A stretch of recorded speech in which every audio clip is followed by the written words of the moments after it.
欢迎收看邓老师5分钟项目管理 PMP 课堂。我们今天讨论一个主题，能赚大钱的项目就是好项目吗？顺带我们再谈谈什么的项目才能称得上是好项目。能赚钱的项目当然就是好项目，这不是废话吗？真的难说。也许呢，我们存在着另外一种思考这个问题的逻辑。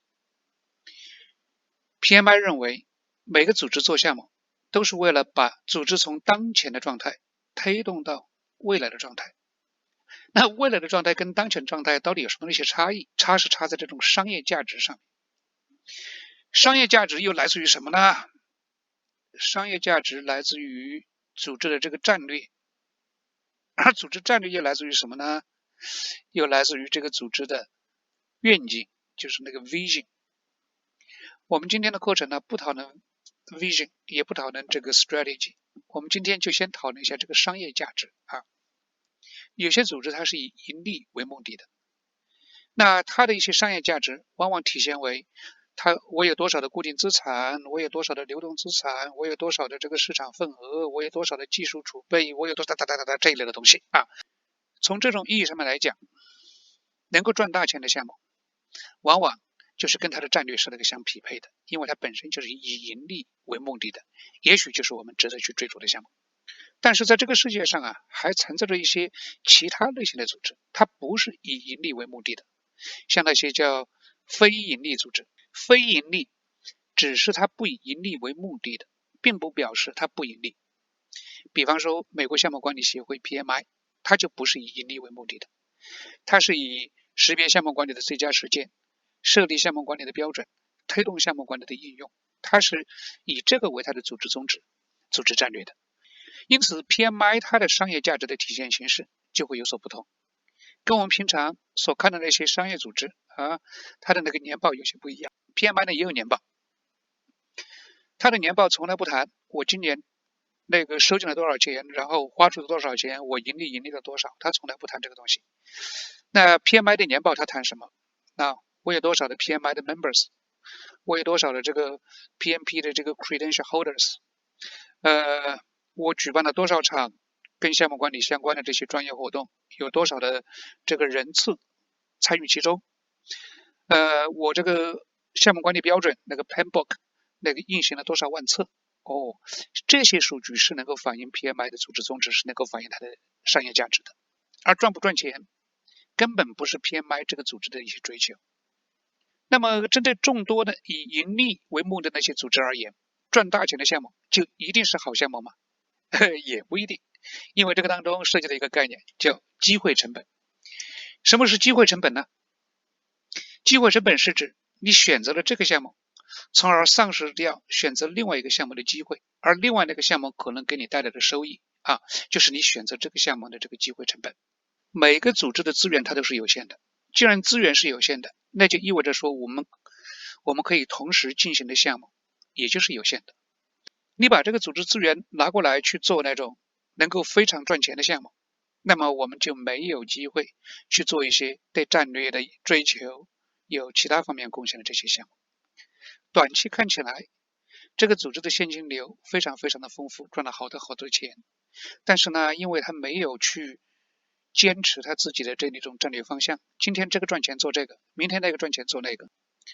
整天想着去追逐一些风口啊，到最后看错了一次，整个组织就没有了。说到风口，最近这个几十年吧，十几年，这个房产好像是蛮不错的。我随便在网上搜了一下这个卖房求生啊，我发现啊，有好多这些消息，包括说13年的、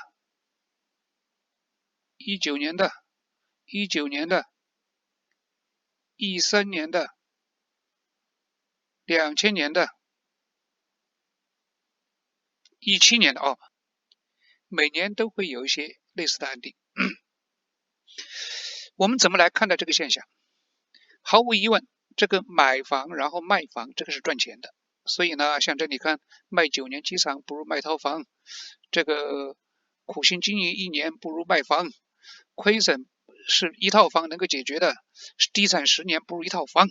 所以这么多的案例都说明说卖房这个事情是很赚钱的，买房卖房啊，这个事情是很赚钱的。怎么来解读这个现象呢？有的人会认为说，哎呀，当初这些组织幸亏买了几套房放在那里放着炒房，因为这个房子能够赚钱吗？啊，然后呢，现在呢还不至于死，就是卖套房，然后呢就可以把一个企业把这个救活。但是我们也许还存在着另外一种解读的方式，这些企业之所以沦落到当前需要卖房求生的这样一个地步，也许跟他们当初把那么多的组织资源拿过去买房啊，多多少少可能会有些关系。整天去追逐那些风口，整天去追逐那些卖大钱的一些项目，今天做这个，明天做那个，后天做那个，有成功的例子，有失败的例子。几代人坚持同一个方向做一件事情，做下来的也有成功的例子，也有不是那么成功的一些例子啊，没有好坏之别的啊。基于前面的一些讨论，我们得出一个简单的结论：对组织战略有贡献的项目才能是好项目。组织战略往往有多方面的一些追求，在组织发展的不同的阶段，战略的重点也会有所变化。研发项目通常都是不赚钱的，但是我们在研发项目的投资可以成就我们组织的未来。感谢收看5分钟项目管理 PMP 课堂。我们下一期的主题是我们该怎么样去理解项目商业文件。您的支持是我持续更新的动力，欢迎对本视频当中的一些观点展开讨论，也欢迎你提出一些你想去讨论的主题，这样呢我会把它做在这一整个系列当中。请点击关注，及时获得5分钟项目管理 PMP 课堂的更新。我们下次再见。